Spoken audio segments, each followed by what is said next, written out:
¿Qué harías si el hombre que destruyó tu vida tuviera que arrodillarse ante ti para salvar su fortuna?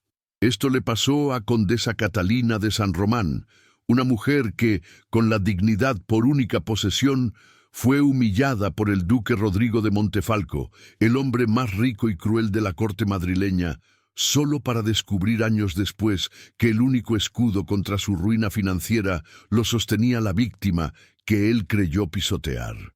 Catalina, conocida por su círculo íntimo como La Leona, nunca imaginó que su simple título vacío sería la llave para una venganza tan dulce y compleja, una revuelta que se gestó entre los muros silenciosos de un convento y se ejecutaría en el frío mercado de valores. Ella prometió justicia, no para recuperar un título, sino para demoler la arrogancia que lo acompañaba, transformando su dolor en una estrategia financiera implacable, demostrando que el verdadero poder reside en la inteligencia, no en la sangre. La brisa salina de Cádiz, usualmente refrescante, se sentía como un puñal helado contra la piel de Catalina de San Román. Se aferraba a la única reliquia familiar que le quedaba, un diminuto relicario de plata, mientras el sol de la tarde proyectaba sombras largas y opresivas sobre la fachada deteriorada de la antigua hacienda de Olivos.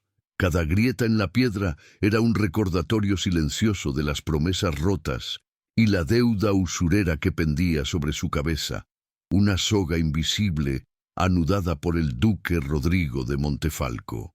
La hacienda, a pesar de su decadencia material, poseía una atmósfera sagrada para Catalina, un último bastión de la honra familiar que sus padres, a pesar de sus errores, se habían esforzado por mantener.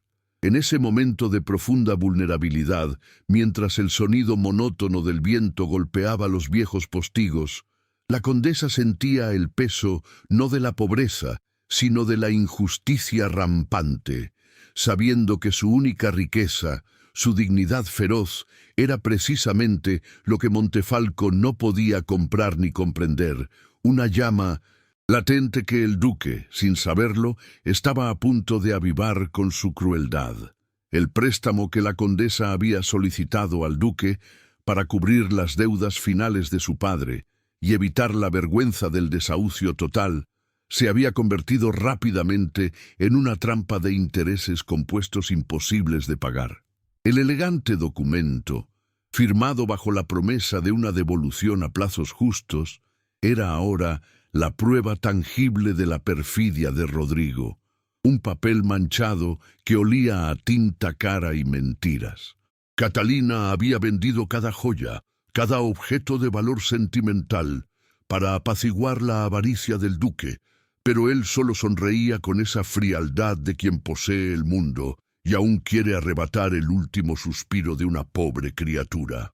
En su desesperación, Catalina había accedido a la única alternativa que Rodrigo le ofreció, un matrimonio de conveniencia, una farsa social que daría lustre a su título reciente con la antigüedad de los San Román. Ella lo aceptó, no por amor, sino para salvar la tierra que, según el diario de su abuela, guardaba más secretos de lo que se creía. Una decisión que, aunque humillante, era la única esperanza para preservar el legado. En medio de esa tormenta de decisiones forzadas, la fuerza interior de Catalina comenzaba a manifestarse no en gritos o lamentos, sino en una calma estratégica perturbadora. La condesa, sentada en la sala de contabilidad de la hacienda, iluminada por un único candelabro parpadeante, repasaba las cifras del contrato, buscando una falla, una debilidad en la armadura legal de Montefalco. Su habilidad con la matemática y la gestión, aprendida en la administración de la finca, era inusual para una dama de su época y representaba el único recurso real que el duque había subestimado por completo. Catalina pensó, el duque cree que compró a una esposa sumisa y un título. Ignora que ha desatado a una estratega. La sangre en sus venas, a pesar de la pobreza, le recordaba que no se arrodillaría ante la tiranía, y en ese momento su mente comenzó a trazar el camino que la llevaría del convento al mercado, un camino guiado por la justicia silenciosa. Si esta historia de redención y justicia ya te está atrapando, suscríbete ahora porque cada semana traemos relatos donde los oprimidos encuentran su voz y el amor verdadero triunfa. Déjame en los comentarios, ¿desde qué país o ciudad nos acompañas? Tu apoyo hace posible seguir compartiendo estas historias. La escena de la humillación se grabó en la mente de Catalina con la nitidez cruel de un aguafuerte. En el salón de baile real, bajo el resplandor cegador de cientos de candelabros de cristal, el duque Rodrigo de Montefalco ejecutó su golpe con una crueldad que no admitía disculpa. Delante de la más rancia nobleza madrileña, en medio de un waltz que se detuvo abruptamente, él la tomó del brazo y con voz resonante declaró que el matrimonio era nulo, no por falta de afecto, sino por la insuficiencia en linaje y espíritu de ella. La excusa pública era la necesidad de un heredero con mayor dote y mejor conexión bancaria, refiriéndose a Lady Isabela, la heredera del banco acreedor de sus acciones.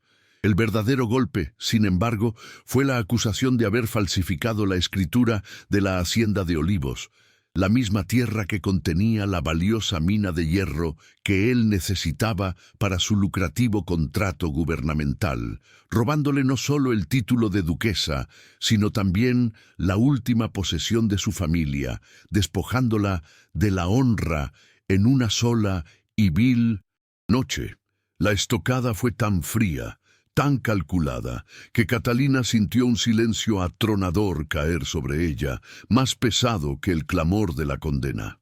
Los ojos de la alta sociedad, antes envidiosos, ahora reflejaban una mezcla de lástima y burla, confirmando la eficacia del ataque del duque.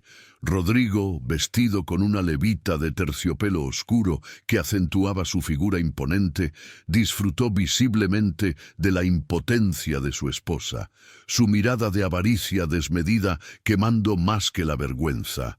Bueno, Duque, al esgrimir el argumento de la falsificación, no solo la expulsaba de su vida y de su palacio, sino que la cargaba con una deuda fabricada que supuestamente debía saldar en su exilio.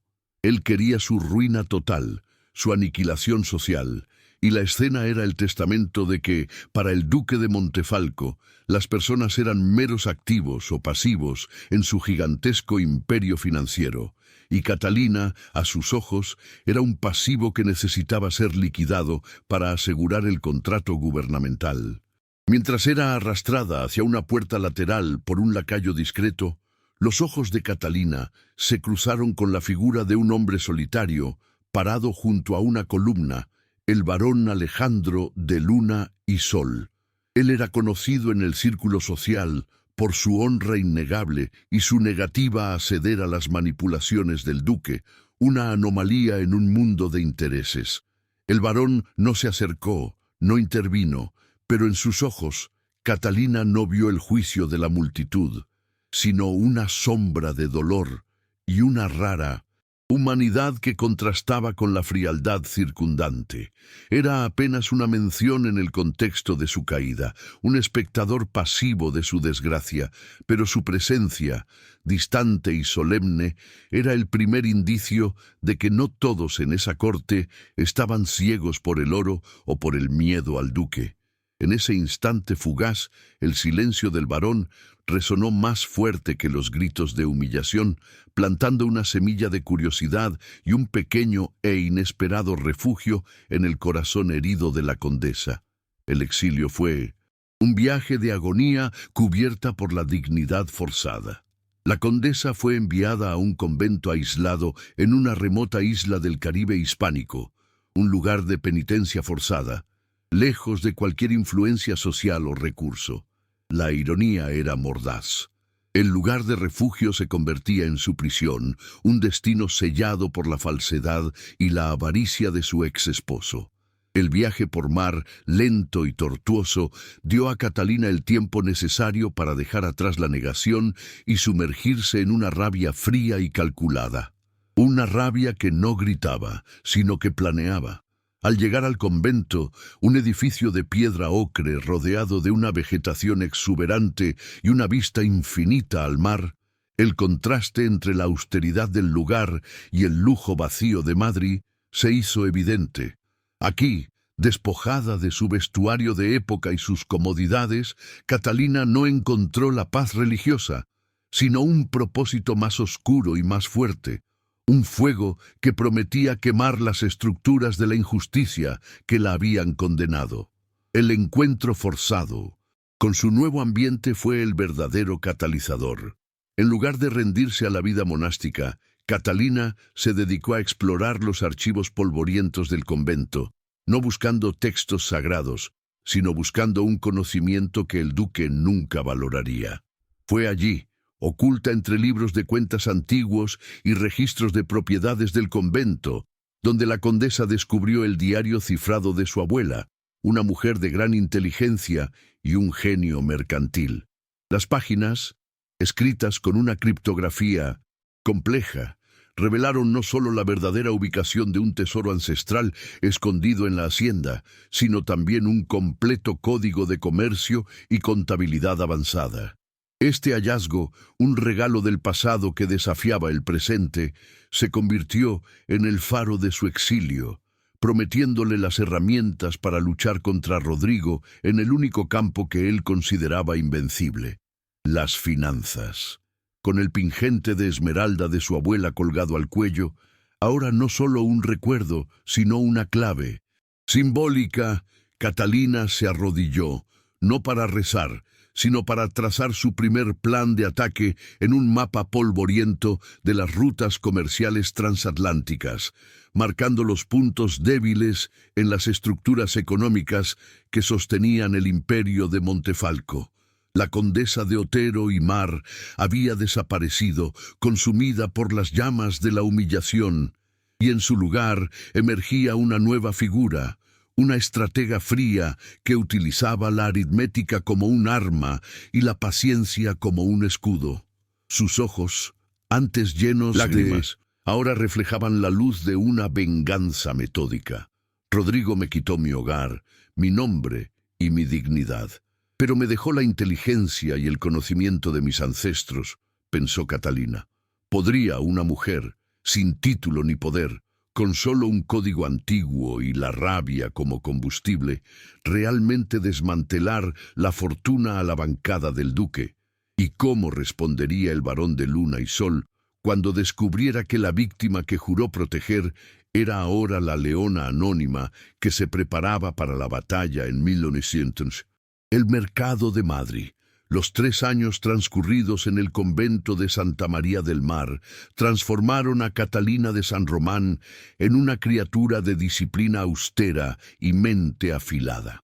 El ambiente, inicialmente opresivo, se convirtió en su campo de entrenamiento silencioso. Mientras otras novicias se dedicaban a la oración y la jardinería, Catalina pasaba las noches descifrando los códigos de comercio del diario de su abuela, aprendiendo a calcular el interés compuesto con una velocidad asombrosa y a predecir las fluctuaciones del precio del aceite de oliva en el mercado sevillano. El contraste entre la apariencia humilde de su nuevo vestuario monástico y la complejidad de sus pensamientos era impactante. Las pocas monjas que la veían absorta en sus libros creían que meditaba sobre pasajes bíblicos, sin sospechar que su concentración se centraba en cómo manipular un préstamo hipotecario o cómo desestabilizar la cadena de suministro de hierro del duque de Montefalco. Su moralidad seguía intacta, pero su método se había vuelto implacable y puramente estratégico, abrazando la justicia económica como su nueva fe.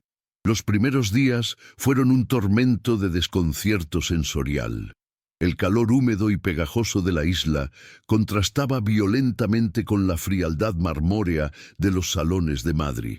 Catalina observaba a las campesinas locales y a los pequeños comerciantes que visitaban el convento, notando la jerarquía sutil que regía sus vidas. Una injusticia diferente, más palpable que la de la nobleza.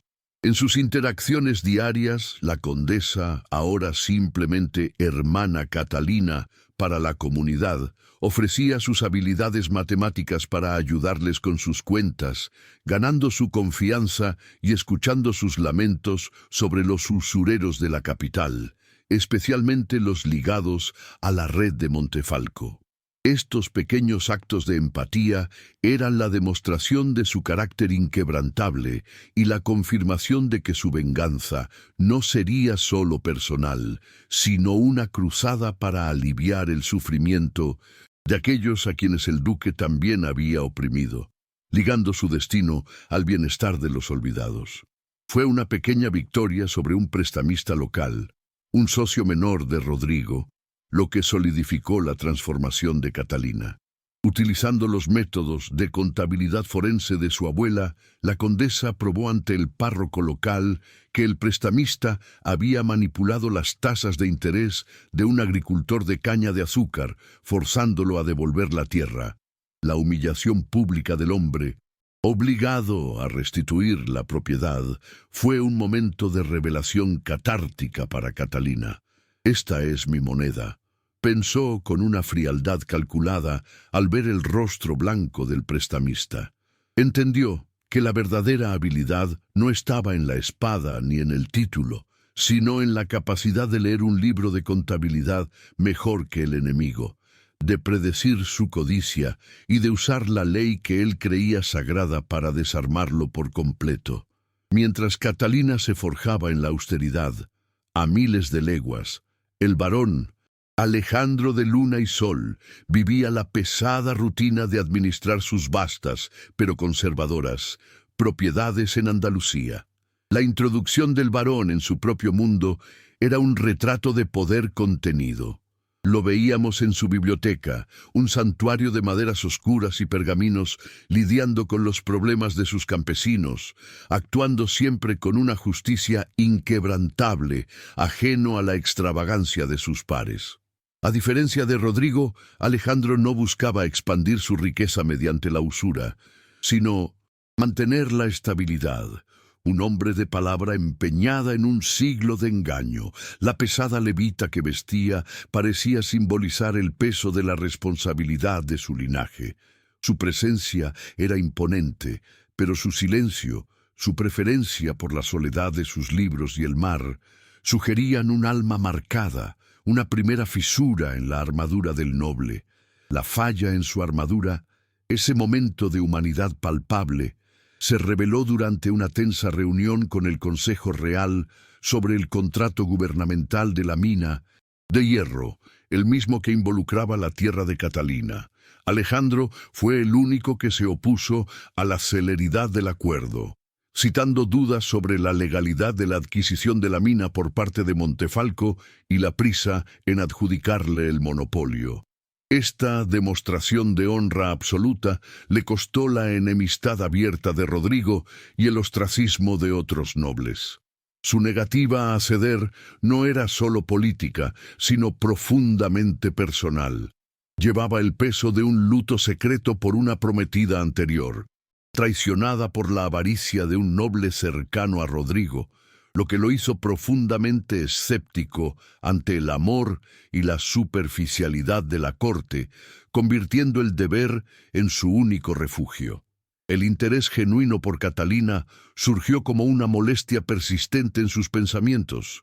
No era una fascinación romántica, sino una curiosidad intelectual mezclada con un sentimiento de culpa por su inacción en el baile. Alejandro recordaba la altivez de la condesa, la forma en que supo soportar la humillación, sin derramar una sola lágrima, un acto de valor estoico que contrastaba con la fragilidad de las damas que conocía. Le había encargado a su mayordomo, un hombre de confianza y lealtad probada, que vigilara discretamente el destino de Catalina, asegurándose de que su exilio, aunque forzado, fuera seguro. No era un gesto paternalista, sino una obligación nacida de una deuda de honra no revelada. Él sentía una punzada. Ella era una víctima, pero algo en su espíritu prometía ser mucho más. La conexión entre el exiliado y el noble comenzó con un hilo tan delgado como la seda. Cartas. A través de un antiguo contacto del convento, Catalina comenzó a enviar, de manera anónima al principio, luego identificada solo por la clave Leona, análisis económicos increíblemente precisos sobre las debilidades del mercado de productos agrícolas de la región andaluza. Sus informes, escritos con una prosa concisa y elegante, ofrecían soluciones innovadoras para evitar el colapso de los pequeños agricultores que estaban bajo el yugo de Rodrigo. Alejandro, fascinado por la inteligencia de esa leona anónima, respondió con un respeto inusual, tratando el misterioso remitente no como una mujer entrometida, sino como un socio estratégico de igual calibre. Esta correspondencia se convirtió en el único momento en que el varón se permitía bajar la guardia de su reserva habitual, revelando su frustración latente con la corrupción del sistema noble. La primera conversación, verdaderamente significativa, aunque solo a través de tinta y papel, se centró en la hacienda de Olivos. Catalina, con detalles precisos sobre la calidad del suelo y la producción histórica de aceite, le demostró a Alejandro que la finca valía 10 veces más por su producción que por el mineral que Rodrigo quería extraer, una verdad que la nobleza de la corte ignoraba por completo. Ella demostró una habilidad inesperada no solo en números, sino en el profundo conocimiento de la tierra. Alejandro, impresionado, le escribió: «Vuestra perspicacia, señora o señor, pues aún no sé con quién me honro, es un faro en este mar de ceguera interesada. Montefalco nunca ha entendido el valor que no se puede contar en oro». Esta respuesta, respetuosa y reflexiva, fue el primer ladrillo de confianza en una alianza destinada a ser mucho más, una alianza que invertía la dinámica de poder típica entre un noble y una mujer.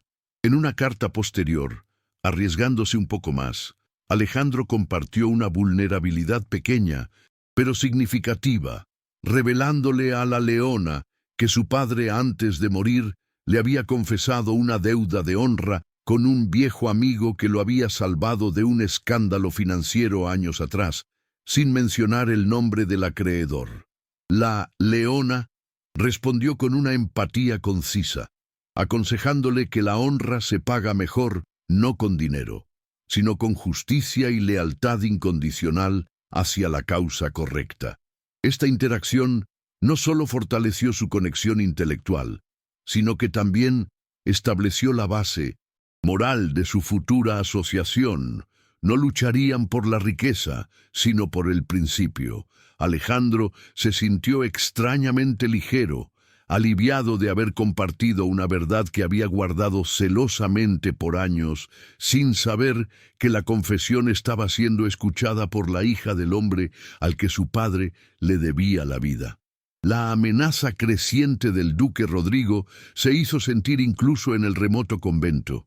Los aliados del duque, que controlaban las rutas marítimas, comenzaron a imponer aranceles exorbitantes al transporte de mercancías del convento, buscando estrangular financieramente cualquier posible fuente de ingreso que Catalina pudiera tener.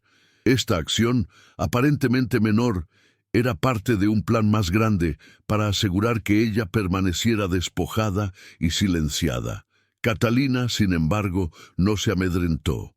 Detectó inmediatamente la mano de Montefalco en la subida repentina de los costes, interpretando ese ataque indirecto como una señal de que el duque temía la simple existencia de una víctima viva que pudiera contar su historia.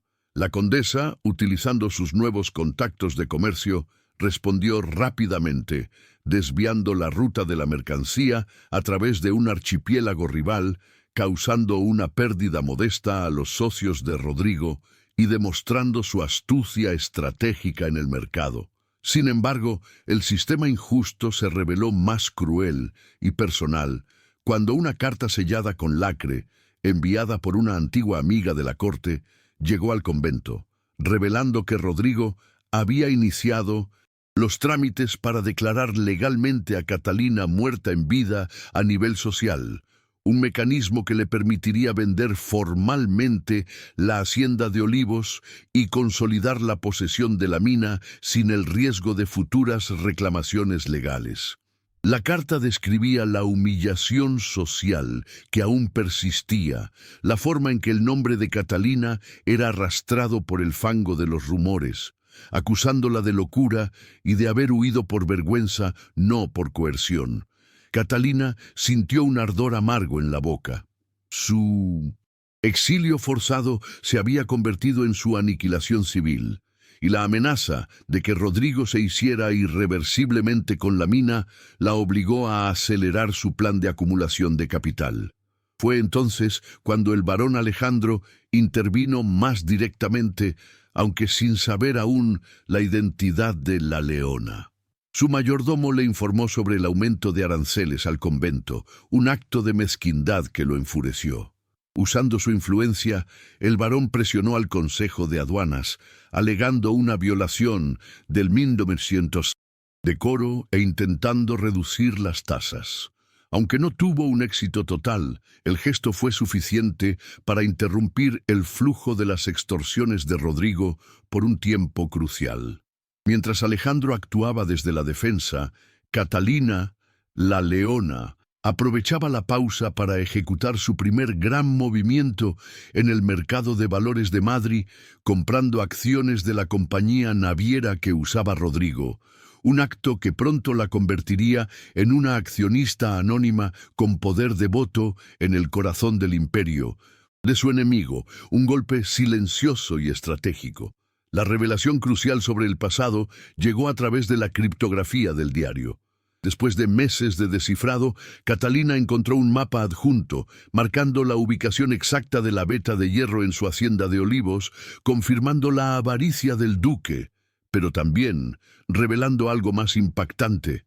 El mineral en sí mismo no era valioso solo por el hierro, sino por su composición única que incluía cobre de alta pureza, esencial para la nueva tecnología de telégrafos del gobierno, lo que hacía que el contrato de Rodrigo fuera no solo lucrativo, sino crítico para el país. El duque conocía el verdadero valor y estaba dispuesto a arriesgarlo todo por este monopolio. Esta información le dio a Catalina el poder no solo para vengarse, sino para desmantelar la base misma del poder de Rodrigo, un acto de justicia económica de proporciones nacionales. La condesa, contemplando el horizonte infinito del mar que la separaba de su pasado, sintió que la promesa de cambio inminente la envolvía como una capa de terciopelo oscuro y decidido. La fase de aprendizaje había terminado. La leona estaba lista para cazar. Ella escribió una última carta anónima al barón Alejandro, una misiva codificada que indicaba que un actor desconocido se preparaba para perturbar las finanzas de Montefalco de una manera que beneficiaría a los agricultores de olivos andaluces, terminando la nota con una frase concisa: «Prepárese, varón, la calma antes de la tempestad es engañosa. La justicia tiene un precio y Montefalco está a punto de pagarlo». El varón, al leer esas palabras, sintió una tensión palpable, una punzada de emoción, sin sospechar que esa fuerza anónima era la mujer que él creía estar protegiendo a la distancia. El duque Rodrigo de Montefalco, alertado por los modestos pero persistentes reveses financieros en sus compañías navieras, sintió una rabia fría ante la idea de un enemigo invisible jugando en su tablero. Su avaricia desmedida lo impulsó a ejecutar su plan más cruel hasta la fecha para consolidar el control de la hacienda de Olivos. Rodrigo utilizó la ley de desahucio agrario con una velocidad inaudita. anunciando públicamente en la prensa de Madrid que desalojaría a las familias de agricultores que durante generaciones habían trabajado la tierra de los San Román. La intención del duque no era solo despejar el terreno para la excavación de la mina de cobre y hierro, sino también enviar un mensaje inequívoco a cualquier posible opositor. Su poder se extendía hasta las raíces mismas de la sociedad, y no dudaría en destrozar vidas humildes para asegurar su beneficio. Este acto demostraba la verdadera profundidad de su maldad calculadora, utilizando la miseria de los más débiles como catalizador para su negocio, mientras consolidaba su fachada de estabilidad financiera. Para asegurarse de que nadie interfiriera, Rodrigo fabricó evidencias de traición contra el mayordomo del barón Alejandro, el hombre que discretamente había estado enviando ayuda al convento. El duque presentó documentos falsos ante la corte, implicando al mayordomo en un esquema de contrabando y logrando su arresto bajo la figura de delito contra la corona. La noticia del arresto se difundió rápidamente y la condesa, aunque anónima, se sintió personalmente atacada al ver caer a un hombre inocente por su causa. Esta acción de Rodrigo no solo eliminó la fuente de protección de Catalina, sino que también sembró una semilla de desconfianza en el corazón de Alejandro, obligándolo a centrar toda su energía en salvar a su fiel sirviente, dejando a la leona sin su protector en el momento más crítico. La humillación escaló cuando Rodrigo, en un acto de suprema arrogancia, celebró un banquete de gala en la misma hacienda de Olivos que acababa de expropiar, utilizando la excusa de limpiar el terreno de la decadencia pasada. Invitaron a toda la alta sociedad, incluyendo a la flamante Lady Isabela. Los detalles de la fiesta, descritos en cartas enviadas por los contactos de Catalina, eran un ultraje. Los árboles centenarios adornados con cintas de seda, los suelos de la casa cubiertos con alfombras caras para ocultar la miseria anterior. La condesa, exiliada y con su única posesión simbólica profanada, sintió la injusticia alcanzar un punto insoportable, sabiendo que su dolor era la diversión de la élite. La noticia del desahucio y el arresto del mayordomo coincidieron con un revés financiero en el mercado. Uno de los aliados de Rodrigo, un poderoso banquero, detectó la mano de la leona en la compra de las acciones de la naviera y ejecutó un ataque especulativo que aniquiló una parte sustancial del capital que Catalina había logrado acumular durante los 3 años de exilio. Este sabotaje económico, aunque temporal, la dejó en una situación precaria. Su fondo de venganza se había reducido peligrosamente. Ella se dio cuenta de que el duque no era un simple hombre codicioso, sino un depredador, sistémico capaz de anticipar los movimientos de sus enemigos, demostrando que su inteligencia y sus recursos eran mucho mayores de lo que había estimado inicialmente, obligándola a reconsiderar toda su estrategia. La condesa se vio obligada a observar la humillación de los agricultores desde la distancia. Una misiva clandestina del párroco de la zona describía cómo las familias eran forzadas a abandonar sus hogares, con el sonido de las palas y picos resonando mientras comenzaban las primeras excavaciones para la mina.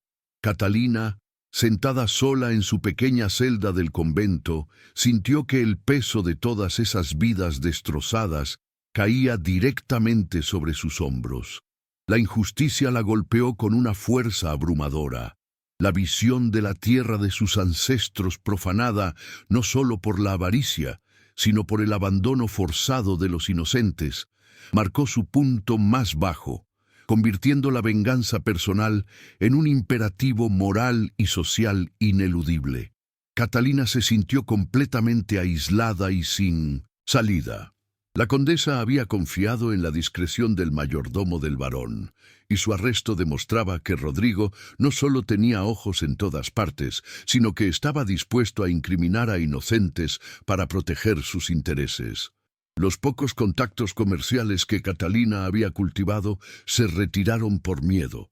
Jugar con fuego contra Montefalco, la nobleza madrileña les había advertido, y ahora todos se apartaban de la Leona, anónima, como si su sola mención fuera una peste financiera.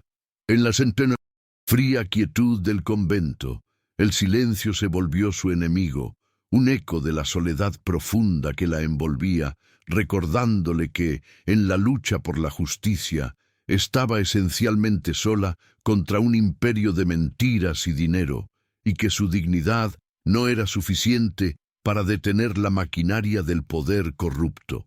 Una noche, incapaz de dormir, Catalina se permitió un momento de debilidad profunda y colapsó en el pequeño altar de la capilla. Las lágrimas, que había reprimido durante años, finalmente se derramaron no por su propia pérdida, sino por la impotencia de ver a los pobres sufrir por su causa. Ella se abrazó al crucifijo de madera, susurrando: ¿qué es el honor si no puede proteger a nadie? Era un momento de catarsis amarga, de cuestionamiento de su propia fuerza. Por un instante, la condesa consideró abandonar la lucha, aceptar su destino como una monja exiliada, permitiendo que el duque ganara y que el dolor de la humillación se convirtiera en una cicatriz silente. La oscuridad de 1900, la noche y el olor a cera fría del templo reflejaban el estado de su alma, una mezcla de luto y rendición que amenazaba con consumirla. La reflexión sobre la injusticia del mundo la golpeó con renovada furia. El duque cree que el dinero es Dios y que la ley es su siervo, pensó, secándose las lágrimas con un pañuelo gastado. La nobleza, el clero y las cortes estaban confabulados, permitiendo que la ganancia desmedida dictara la moralidad. El sistema estaba diseñado para proteger a los ricos, y ella, a pesar de toda su inteligencia, no había logrado escapar de su yugo. Este momento de desesperación lúcida fue crucial. Entendió que para ganar no bastaba con ser lista, sino que tenía que desmantelar el sistema desde sus cimientos, atacar la fuente de su legitimidad, la percepción que la gente tenía de la intocabilidad del duque, no solo su fortuna. El barón Alejandro de Luna y Sol, ajeno a su ubicación exacta, se encontraba sumido en su propio conflicto moral. Él intentaba desesperadamente liberar a su mayordomo, enfrentando una burocracia corrupta que se movía con la precisión del reloj del duque. Vio cómo posibles aliados se apartaban de él, temerosos de la ira de Montefalco y de ser arrastrados a un escándalo de contrabando falso. La condesa se dio cuenta, por medio de un telegrama codificado sobre el arresto que había logrado interceptar, de que Alejandro estaba luchando solo en Madrid, sacrificando su propia reputación por la lealtad. El barón había perdido su escudo y estaba expuesto, y por primera vez desde el exilio, la preocupación de Catalina se desvió de su propia venganza hacia la seguridad del noble que, aunque distante, había mostrado una honra genuina y un respeto inesperado por la justicia. Antes de continuar con esta increíble historia de Catalina y el barón Alejandro, quiero hablar un instante contigo. Esta es una de esas narraciones que te harán emocionarte, suspirar y tal vez hasta derramar lágrimas. Acompáñame hasta el final de esta jornada porque cada giro, cada sacrificio y cada gesto de amor merecen ser vividos contigo. Cuéntame en los comentarios desde qué lugar del mundo estás escuchando este relato. Es hermoso imaginar esta historia llegando a tantos rincones diferentes, uniendo corazones a través de la emoción. Aprovecha y suscríbete a nuestro canal para seguir disfrutando de historias de época, siempre llenas de amor, aventura, intrigas y redención. Aquí cada detalle está pensado para tocar tu alma y llevarte a viajar en el tiempo. Quiero agradecerte de corazón por toda la atención y el cariño que has dedicado a cada capítulo. Es por ustedes que todo esto tiene sentido y con ustedes quiero seguir compartiendo muchas otras jornadas emocionantes. El momento de la intervención llegó a través de una revelación sorprendente. Un antiguo contacto del mayordomo, un veterano oficial de correos, logró localizar a Catalina en el convento, llevando consigo un paquete sellado de parte del varón. El paquete contenía una gran suma de dinero y una carta codificada que decía: «La deuda de honra sigue en pie. Si estás en peligro, tómalo y huye». Lo que Catalina descubrió al descifrar las líneas ocultas en la carta era que Alejandro había vendido discretamente una porción de sus tierras en el norte para acumular ese capital, un sacrificio financiero significativo para un noble que valoraba la herencia sobre el oro. Él la había encontrado en su peor momento, ofreciéndole una ayuda que no era un soborno o caridad, sino la entrega de un igual dispuesto a sacrificar su seguridad por el principio. Catalina, con un nudo en la garganta ante el gesto de nobleza del varón, sintió que su orgullo se rebelaba. Ella no quería caridad, pero tampoco podía rechazar un acto de lealtad tan pura. La condesa respondió inmediatamente con una carta secreta, revelando por primera vez su verdadera identidad y su ubicación. «El varón me ofrece el único lujo que la nobleza me puede dar, la honra. Pero no necesito huir, necesito un socio». Esta revelación fue acompañada de la información crucial sobre la vulnerabilidad del varón.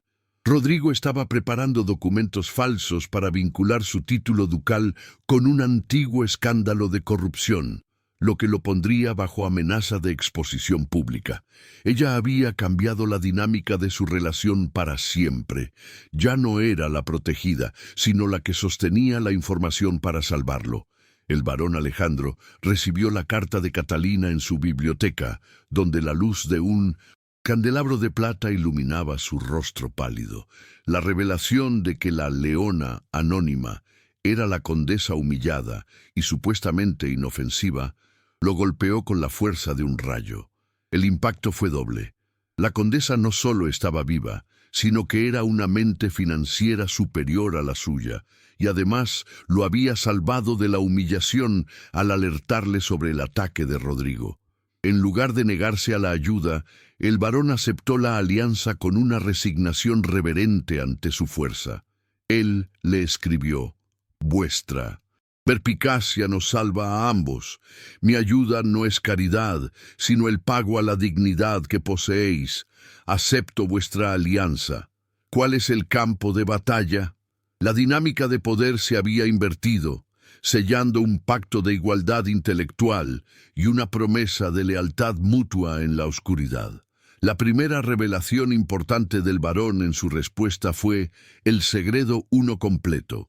Su padre no solo debía una deuda de honra al padre de Catalina por protegerlo de un escándalo financiero hace décadas, sino que, en 1200, un gesto de gratitud, le había entregado el título de propiedad de la mina de cobre como dote a la madre de Catalina. Una información que nunca se había registrado públicamente. Rodrigo había robado la mina 2 veces, una por falsificación y otra por omisión. Esta información proporcionó a Catalina la base legal para no solo recuperar la hacienda, sino para reclamar la totalidad de la mina como herencia legítima, convirtiendo su venganza en un pleito de títulos mucho más complejo y poderoso que una simple deuda. Con la nueva información del varón, Catalina se hundió en los archivos del convento en busca del registro de propiedad mencionado. Horas después, en el sótano húmedo, iluminado por una lámpara de aceite, la condesa encontró el documento original, oculto detrás de un ladrillo suelto en la pared, la prueba de que el varón había dicho la verdad. El papel, amarillento y frágil, mostraba el sello de cera real y la firma de los padres de ambos, probando que la mina era legalmente suya, una heranza silenciada por los manejos de Rodrigo. Esta descubierta catalizadora no era lo que esperaba. No era un plan de escape, sino la llave maestra para la destrucción legal de Montefalco. Ella tenía la prueba irrefutable de que Rodrigo había cometido fraude en la corte. La condesa ahora poseía 3 elementos cruciales: el código de comercio de su abuela, el capital de riesgo acumulado y la prueba de fraude de Rodrigo. La combinación de la inteligencia financiera y la verdad legal le dio a Catalina el camino a seguir. No iría a la corte para debatir un título, sino para exponer una traición a la corona relacionada con la mina de cobre para los telégrafos, un crimen que era castigado con la pérdida total de la fortuna y el título, una caída de proporciones bíblicas. Ella entendió que el duque había puesto todos sus huevos en la canasta del contrato gubernamental y que al revelar el fraude, ella no solo lo vencería, sino que desarmaría su fuente de poder por completo, protegiendo al varón en el proceso. El propósito de la venganza cambió radicalmente. Ya no se trataba de recuperar la honra o el dinero, sino de utilizar su poder oculto para demostrar que la justicia social era posible. La condesa se dio cuenta de que si destruía a Rodrigo, no podía simplemente heredar su riqueza, sino que tenía que usarla para aliviar el sufrimiento de los agricultores desahuciados. Su habilidad oculta de estratega se alineó con su moralidad innata. La condesa tomó el dinero enviado por Alejandro y, en lugar de usarlo para su seguridad personal, lo invirtió inmediatamente en un fondo anónimo destinado a comprar los pagarés de deuda de los pequeños agricultores, un gesto que preparaba el terreno para la creación de su futuro Banco de la Leona. Catalina tomó la decisión crucial de actuar, no solo reaccionar. Se puso de pie en el centro de su celda y quemó lentamente el viejo vestido de novia que había conservado, observando cómo la seda se consumía en una pequeña hoguera ritual. El olor a tela quemada y la vista de la tela dorada desvaneciéndose simbolizaron el fin de su identidad como la esposa humillada y el nacimiento de la leona justiciera. Ella declaró en voz baja, con la firmeza de un juramento inquebrantable: «El conde Montefalco destruyó mi vida creyendo que me convertiría en ceniza. No, me he convertido en el fuego que consumirá su imperio». Y en ese momento, Catalina comprendió que no había más espacio para lágrimas, solamente para justicia. Ella se vistió con sus ropas más sencillas, empacó el diario, el documento legal y las cartas del varón y se dirigió a la abadesa. Había llegado el momento de dejar el convento. Su destino era Madrid, el corazón del imperio de Rodrigo, pero regresaría no como la pobre condesa mendigando piedad, sino como la inversora anónima que, con la verdad legal y la estrategia financiera como únicas armas, desataría la tormenta final. Ella era una agente de justicia, y el duque estaba a punto de descubrir que la mujer que despreció era la única que podía tumbarlo por completo. Catalina regresó a Madrid bajo un disfraz meticuloso de empresaria colonial, utilizando un nombre de guerra y un vestuario elegante pero sobrio, que le permitía moverse con discreción en el mercado financiero sin levantar sospechas. Su estrategia era clara y doble. Primero, ejecutar una ofensiva financiera anónima para minar la liquidez de Rodrigo. Y segundo, recopilar las pruebas de su fraude en la corte. El plan se desarrollaba con la precisión de un reloj suizo, utilizando los códigos de su abuela para predecir los movimientos del duque en el mercado de bonos. Ella se enfocó en comprar secretamente los pagarés de los acreedores más pequeños del duque, transformando a sus deudores en sus propios activos, preparándose para revelar que la única persona que podía reclamar esas deudas era ella, la condesa supuestamente despojada. La condesa se reunió con el barón Alejandro de Luna y Sol en la seguridad de su biblioteca privada. Un encuentro marcado por la tensión profesional y una creciente fascinación mutua. Ella desplegó un mapa del imperio de Rodrigo, detallando los puntos vulnerables del duque con una calma que asustaba. Alejandro, aunque un hombre de guerra y honor, se maravilló ante la estrategia de ajedrez de Catalina, una mente capaz de desmantelar a un oponente sin derramar una gota de sangre. Él ofreció su ayuda inmediatamente, no por obligación, sino por la admiración absoluta que sentía por su fuerza y planificación.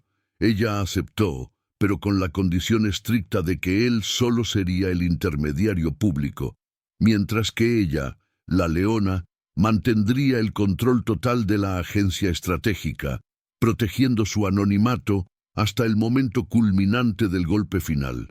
Las pequeñas victorias comenzaron a acumularse. Bajo el disfraz de la leona, Catalina ganó una subasta crucial contra un testaferro de Rodrigo por una remesa de cobre de alta pureza. Este triunfo no solo aseguraba la materia prima para un futuro uso estratégico, sino que también demostró que había un nuevo poder económico en la ciudad, uno que no temía desafiar al duque. Rodrigo, consumido por la paranoia, comenzó a investigar febrilmente la identidad de ese inversor anónimo, atribuyendo el golpe a un rival bancario. Catalina observaba desde las sombras del mercado, sintiendo una satisfacción fría al ver cómo el orgullo del duque comenzaba a resquebrajarse bajo la presión de un enemigo que no podía ver ni confrontar directamente. El barón Alejandro, actuando como su escudo público, utilizó su influencia en el Consejo Real para retrasar la aprobación final del contrato gubernamental de Rodrigo, citando irregularidades en la adquisición de la materia prima estratégica. Este acto, que consumía su reputación y lo ponía en peligro inminente, fue vital para dar tiempo a Catalina para recopilar los documentos de fraude que el barón le había señalado. En una reunión secreta, la condesa le entregó a Alejandro las pruebas irrefutables de la deuda fabricada y el título de propiedad original de la mina, demostrando que él era el único noble en Madrid con la honestidad para exponer la verdad. Una verdad que ambos habían prometido usar no para el poder, sino para la justicia colectiva. La preparación estratégica incluía un elemento de riesgo calculado. Catalina decidió utilizar el capital de riesgo que Alejandro le había enviado, no para recuperar su hacienda, sino para hacer una inversión al borde de la legalidad que si fallaba la dejaría en la ruina, pero si tenía éxito, le daría el control de una porción significativa de las acciones del banco de Lady Isabela, la prometida de Rodrigo. Este movimiento audaz, nacido de la fuerza intelectual de Catalina, no solo garantizaba el control de la situación, sino que también era un golpe directo al corazón del futuro económico del duque, apuntando a su estructura de poder completa. La tensión entre ellos alcanzó un punto de vulnerabilidad mutua cuando, al revisar un mapa familiar en la biblioteca, el segredo 2 del barón fue revelado por accidente. Al señalar una propiedad lejana, Alejandro dejó caer un libro antiguo. Catalina lo recogió y vio una inscripción velada en la cubierta. Para A. de Luna, de su amada I. La condesa preguntó con voz tranquila sobre la identidad de I. Alejandro, con el rostro pálido, confesó que su ex prometida había sido víctima de una traición familiar orquestada por la red de influencias de Rodrigo, que buscaba arruinar a su familia. La condesa se dio cuenta de que la conexión entre sus pasados era mucho más profunda. Ambos habían sido víctimas del mismo depredador social, y la venganza se unió al luto compartido, transformando la alianza profesional en un vínculo inquebrantable. Esta vulnerabilidad compartida permitió que Catalina compartiera el secreto 3 de Alejandro, que ella había descubierto con sus habilidades de espionaje financiero. El duque Rodrigo estaba usando los documentos falsos que vinculaban el título del barón a la corrupción para chantajearlo, forzándolo a detener su oposición al contrato gubernamental.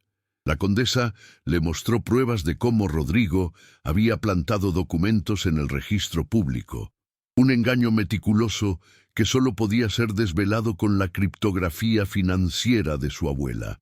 Alejandro se sintió abrumado, no por el peligro, sino por la lealtad incondicional de Catalina, la única persona que había dedicado su tiempo a proteger su honor, en lugar de buscar su propia ganancia.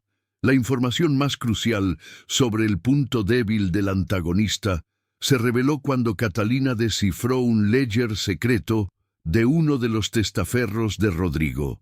El duque no era rico en efectivo, sino que su fortuna era excesivamente alavancada en el contrato gubernamental de cobre y hierro. Si el contrato fallaba, todo su imperio se desmoronaría como un castillo de naipes, una ruina total que superaba su capacidad de endeudamiento. Catalina sonrió con una satisfacción fría. El ataque no sería sobre su dinero, sino sobre la estructura de su poder, basada en una promesa al Estado. Una complicación inesperada apareció en forma de Lady Isabela, la prometida de Rodrigo, una mujer de belleza fría y ambición desenfrenada. No era una víctima pasiva. Isabela sospechó de la intromisión de la leona y, utilizando los recursos de su banco, comenzó a investigar a los pequeños inversores anónimos que compraban las acciones de Rodrigo. Ella logró identificar el patrón de inversión de Catalina, aunque no su identidad.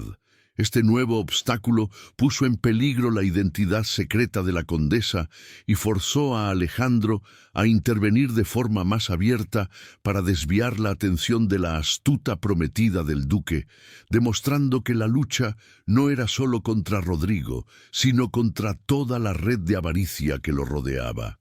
El gancho emocional del barón Alejandro se hizo evidente cuando, al contemplar el riesgo que Catalina corría, se permitió un momento de declaración no verbal. Sentado en su escritorio, revisando los documentos de fraude que lo incriminaban, Alejandro tomó la mano de Catalina, que estaba señalando una cifra crítica en el libro de contabilidad.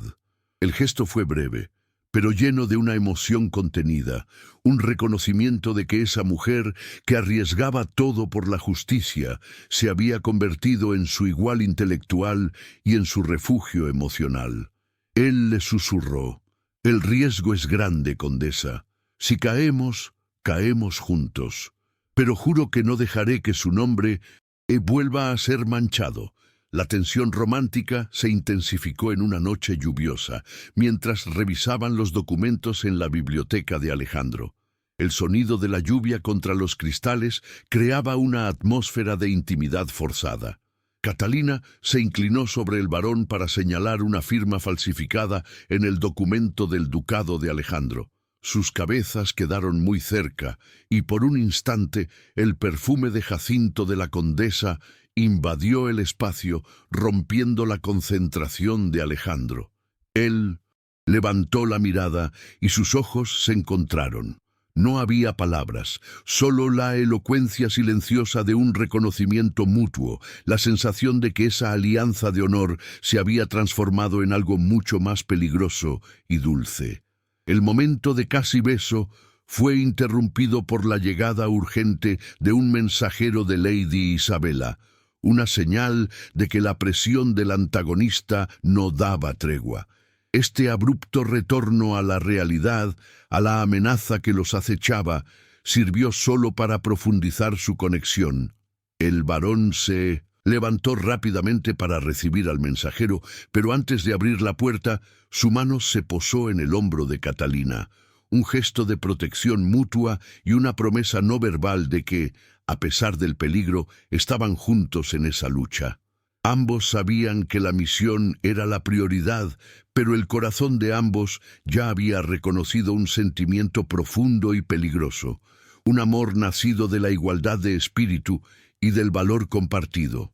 La declaración no verbal más impactante provino de Catalina. Cuando Alejandro le informó sobre la amenaza de exposición que pendía sobre su propio título por parte de Rodrigo, la condesa lo miró y, con voz firme, le dijo: «Varón, si Rodrigo logra arruinar su nombre, yo usaré el nombre de mi abuela y mi fortuna para restaurarlo. Si usted cae por la justicia, caerá como un héroe y se levantará como mi socio». Este ofrecimiento de lealtad incondicional fue el equivalente a una declaración de amor en su mundo, una promesa de socios igualitarios que elegían el honor y la verdad sobre la seguridad y el título. El conflicto romántico se centró en la colisión entre el amor y la misión de justicia. Ambos sentían la atracción, pero ambos se negaban a ceder a la pasión antes de que la justicia fuera cumplida. Sabían que cualquier muestra de afecto o debilidad podría ser utilizada por Rodrigo como arma. La tensión contenida era su combustible. La promesa de una vida juntos solo era posible si desmantelaban el imperio de mentiras que los había unido. La condesa se puso de pie, ajustó su corsé bajo su elegante vestido y dijo, con la voz apenas un susurro: «No se distraiga, varón. La noche del baile está cerca. Debemos centrarnos en la caída de Montefalco». El primer embate público tuvo lugar en el mercado de valores, un día antes del gran baile. Catalina, a través de sus agentes, ejecutó una maniobra financiera que hizo caer el precio de las acciones de la compañía naviera de Rodrigo en un 20%.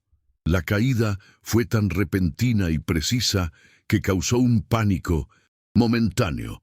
El duque, furioso, apareció en el mercado de Madrid, exigiendo la identidad del inversor que lo estaba atacando. Catalina, vestida discretamente, observó a Rodrigo desde la distancia, sintiendo el poder de su estrategia al ver la rabia contenida en el rostro del duque, que por primera vez perdía el control en público. El barón Alejandro, actuando como el escudo perfecto, intervino inmediatamente, no defendiendo a la leona, sino acusando al duque de manipulación bursátil para cubrir la inestabilidad de su contrato gubernamental. Esta demostración de fuerza por parte de Catalina y la defensa de Alejandro hicieron que muchos testigos comenzaran a cuestionar la narrativa de Rodrigo. El villano, sintiéndose acorralado por el barón, intentó un contraataque parcial, anunciando públicamente que el barón de Luna era un traidor a la corona por sus negocios en la sombra. Sin embargo, su voz no tuvo el peso de antes. La duda se había sembrado, y el poder de Catalina había nivelado el Lucentum, un campo de juego. La condesa demostró su nueva posición de fuerza, no con palabras, sino con un simple telegrama que hizo circular por el mercado. El telegrama revelaba que la mina de hierro estaba contaminada con un mineral que la hacía inútil para la producción de municiones, el verdadero objetivo del contrato de Rodrigo. Esta información, aunque parcialmente falsa, fue suficiente para desestabilizar la confianza de los inversionistas y hacer que Lady Isabela, la prometida del duque, comenzara a dudar públicamente de la estabilidad de su futuro esposo. La condesa había aprendido a usar el rumor y la media verdad como armas tan potentes como el oro. El duque Rodrigo intentó un último movimiento desesperado. Organizó una reunión con todos sus acreedores para forzar un rescate financiero, buscando asegurar el apoyo del banco de Lady Isabela y así evitar el colapso. Esta reunión fue el cebo perfecto en la trampa de Catalina. La condesa, a través de Alejandro, recibió la lista completa de acreedores, identificando al hombre que, irónicamente, había sido arruinado por el padre de Rodrigo 20 años atrás, y que ahora poseía una deuda crucial.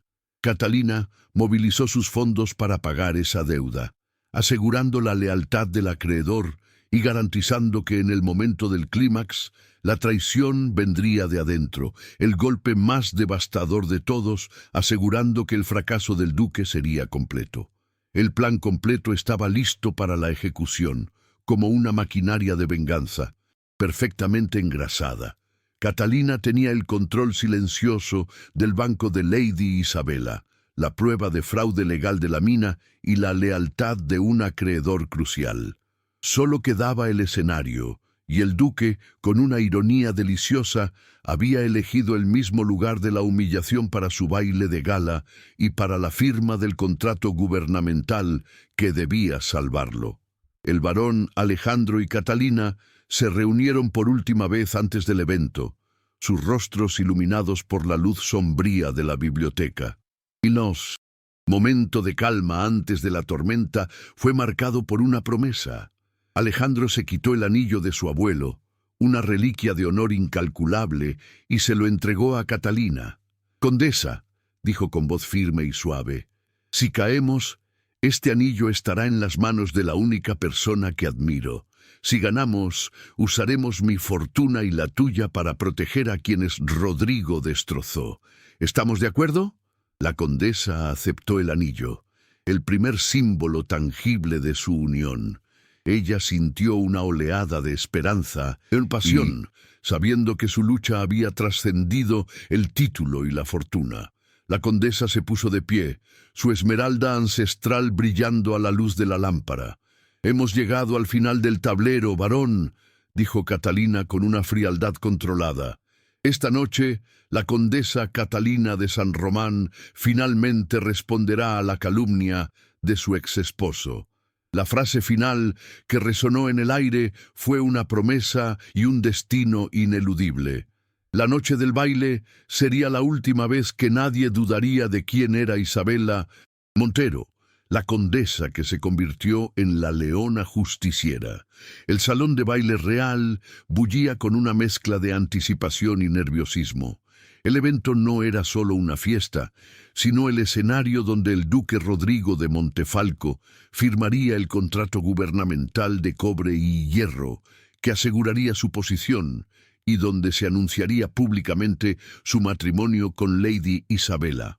La atmósfera era de expectativa palpable, con el olor a cera pulida, flores frescas y el pesado perfume de la nobleza madrileña llenando el aire. El duque, radiante de arrogancia, se movía entre la multitud, aceptando felicitaciones, seguro de su triunfo. Todos los ojos estaban fijos en la mesa de la firma, el centro de su poder. La llegada dramática de Catalina de San Román detuvo la música y el murmullo de la multitud. Ella no llegó como una dama noble, sino como la leona, vestida con un traje de terciopelo verde oscuro y bordados dorados, una elección sobria que contrastaba con la extravagancia de los demás, pero que le confería una autoridad innegable. En su mano, en lugar de un abanico, llevaba un maletín de cuero con los documentos que sellarían el destino de Rodrigo. Su entrada fue calculada. Esperó el momento en que el duque se disponía a firmar el documento crucial. A su lado, el barón Alejandro, impecablemente vestido, sostenía su mirada con una lealtad evidente, su presencia silenciosa confirmando la alianza inquebrantable. Las reacciones de los testigos fueron de absoluto shock y vergüenza. Lady Isabela palideció visiblemente al ver a la condesa, la mujer que se suponía estaba muerta en vida y exiliada. El duque Rodrigo se quedó paralizado. Su sonrisa arrogante se congeló en una máscara de confusión y terror. La condesa se dirigió a él con una calma helada, su voz resonando en el silencio. «Duque Montefalco, creo que llegué justo a tiempo para la firma. Permítame presentarme. Soy Catalina de San Román, condesa de Otero y Mar, y también soy la principal inversora detrás de la Leona, la única que posee las acciones del banco de su futura esposa». El impacto fue total y el poder cambió de manos en un solo instante de revelación pública. El confronto verbal Fue una obra maestra de estrategia fría. Rodrigo intentó recuperar la compostura, acusándola de locura y difamación. «¡Guarden a esa mujer! ¡Ha irrumpido en este evento!», gritó el duque, su voz temblando por primera vez. Catalina no levantó la voz. Ella abrió su maletín y sacó el título de propiedad original de la mina, mostrándolo al oficial del gobierno presente. «Su Excelencia, el duque firma un contrato por un mineral que no le pertenece. La mina y la tierra fueron legados de mi madre, transferidos legalmente como dote, mucho antes de su adquisición fraudulenta. Este documento, sellado con lacre real, prueba que su contrato con la corona se basa en una mentira de título». La sala se llenó de susurros y el duque sintió que la tierra se abría bajo sus pies, su fraude legal expuesto a la luz en pública. La condesa no le dio tiempo para contraatacar. Ella sacó el segundo documento, los registros de las deudas fabricadas que él había puesto a su nombre y a nombre de los agricultores. «Y aquí están las pruebas de cómo el duque me despojó a mí y a docenas de familias, utilizando intereses usureros y documentación falsificada». Alejandro en ese momento intervino, mostrando el registro de la corte que probaba que Rodrigo había intentado incriminar a su mayordomo, añadiendo el cargo de calumnia y traición a la corona. La condesa había expuesto su avaricia, su mentira y su crueldad. Todo en un lapso de 5 minutos, demoliendo la fachada de estabilidad que el duque había construido durante décadas. Rodrigo, en un intento desesperado por defenderse, arremetió contra Catalina usando la única arma que le quedaba, la reputación. «Es una mujer sin recursos. Sus palabras son solo la venganza de una exesposa despechada». Él señaló a Lady Isabela pidiéndole apoyo. Pero Catalina, con una estrategia brillante, respondió con el último golpe. «La condesa Catalina no necesita de su dinero. Acabo de comprar una porción del banco de la condesa Isabela, suficiente para bloquear su crédito. Y aquí está el acreedor que usted arruinó, cuya deuda ahora poseo, exigiendo el pago total de su fortuna a la bancada». El acreedor, un hombre mayor y respetable, se acercó y le entregó al duque un pagaré gigante, cuya suma era imposible de pagar sin el contrato gubernamental. La revelación pública de los crímenes fue completa.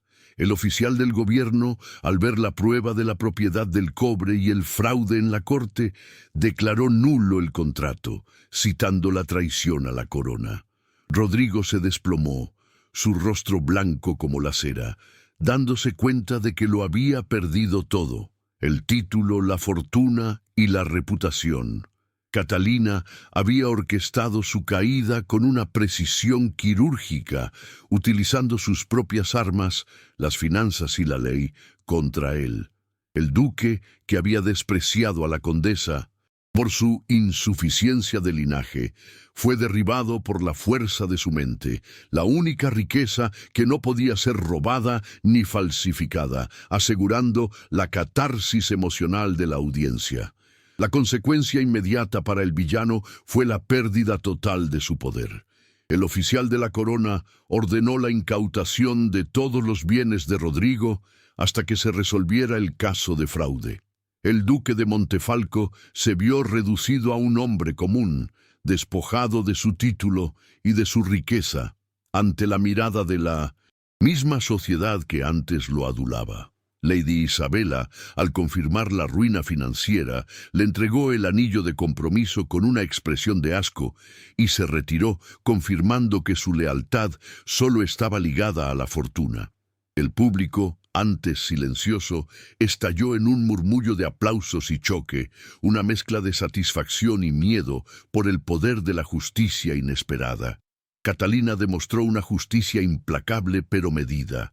Ella no pidió la ejecución o la cárcel, sino la transferencia total de todas las tierras y activos de Rodrigo al fondo que ella había creado, el futuro Banco de la Leona, destinado a la reparación de los daños causados a los agricultores. Ella no quería su dinero, sino su instrumento de opresión. El duque, humillado y vencido, tuvo que firmar la transferencia de su imperio ante toda la sociedad, incluyendo la misma mujer que había humillado y expulsado.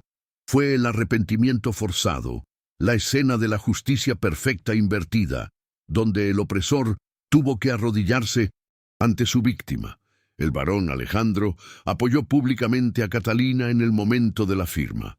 Él tomó su mano y la levantó, demostrando a la corte que ella no solo había recuperado su honra perdida, sino que se había convertido en la moralidad de la nobleza.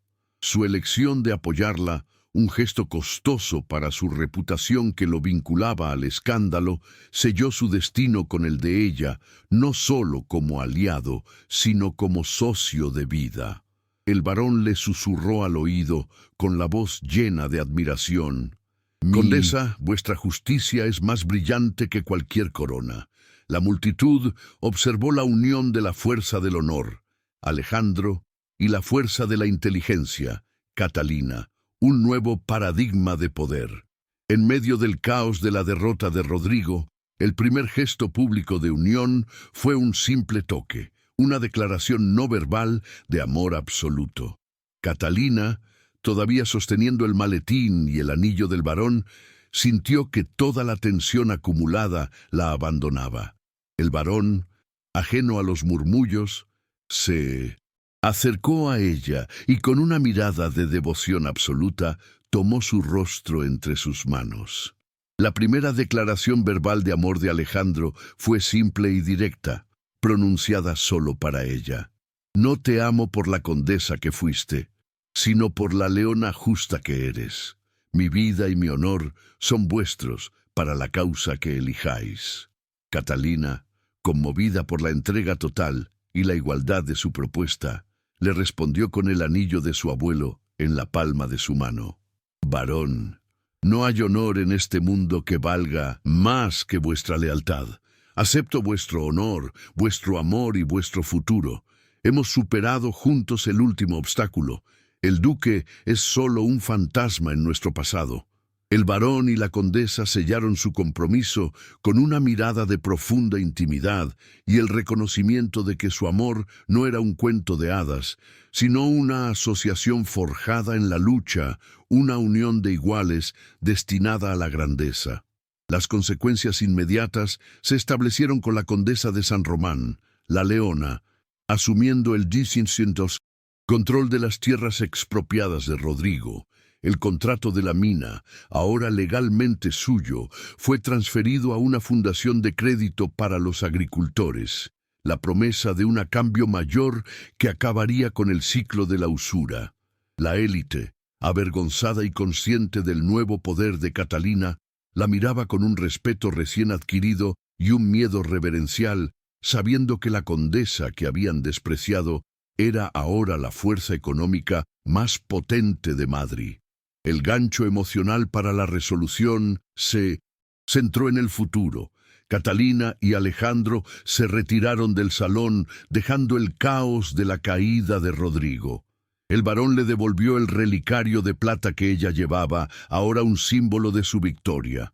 Pero la verdadera victoria no estaba en la caída de Rodrigo, sino en lo que Catalina construiría después, la promesa de una nueva sociedad donde la inteligencia femenina y la justicia económica prevalecerían sobre el viejo sistema de linaje y avaricia, abriendo el camino hacia el legado.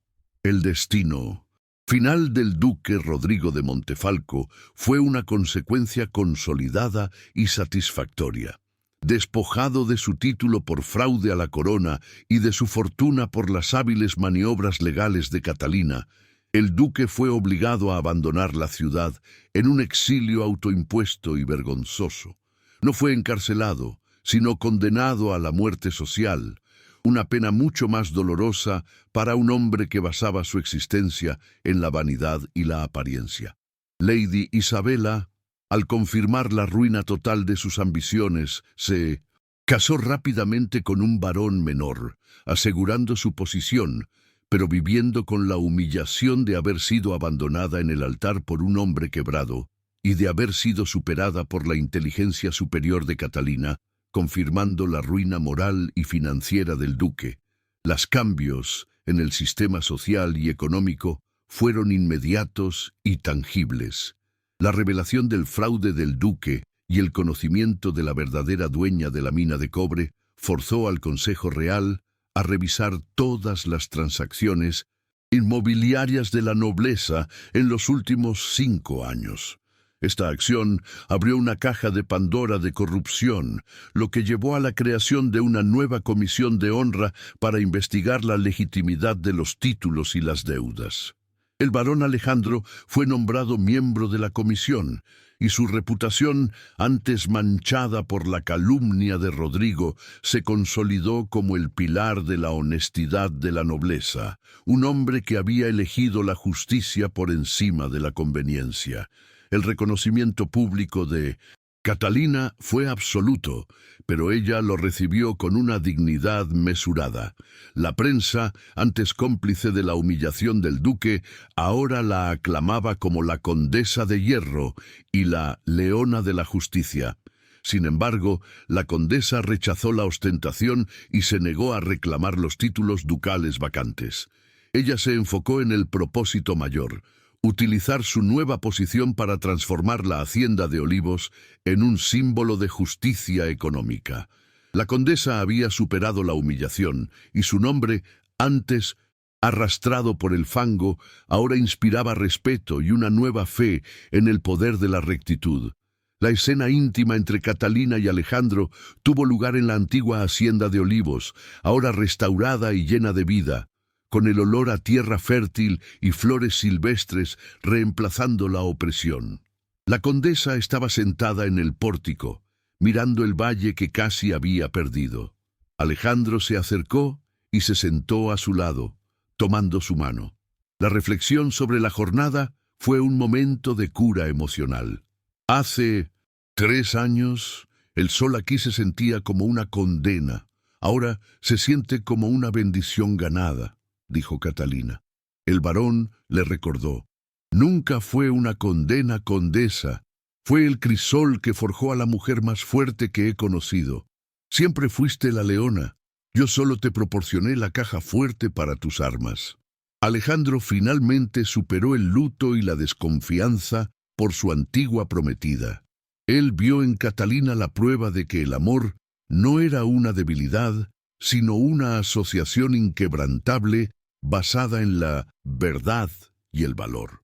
Ella, por su parte, liberada de la vergüenza de la humillación, comprendió que el verdadero poder no era el título, sino la capacidad de proteger y crear. En un gesto de vida normal que ambos anhelaban, Alejandro le pidió ayuda para equilibrar las cuentas de su baronía, y ella le sonrió, aceptando el trabajo con el mismo entusiasmo que una joven esposa, una inversión de roles que confirmaba su igualdad. El primer gesto de vida conjunta fue la decisión de casarse en secreto en la capilla de la hacienda, lejos de la ostentación de la corte y la política. Los únicos testigos fueron el párroco local y el mayordomo de Alejandro, quien había sido liberado y rehabilitado. El intercambio de votos fue simple, pero lleno de una emoción profunda. No se prometieron riqueza o títulos, sino una asociación en la justicia y la lealtad. Catalina llevaba el anillo de su abuelo y la esmeralda ancestral, símbolos de su linaje y su nueva identidad como agente de cambio. El varón no solo había ganado una esposa, había ganado una socia de por vida y la arquitecta de su futuro compartido.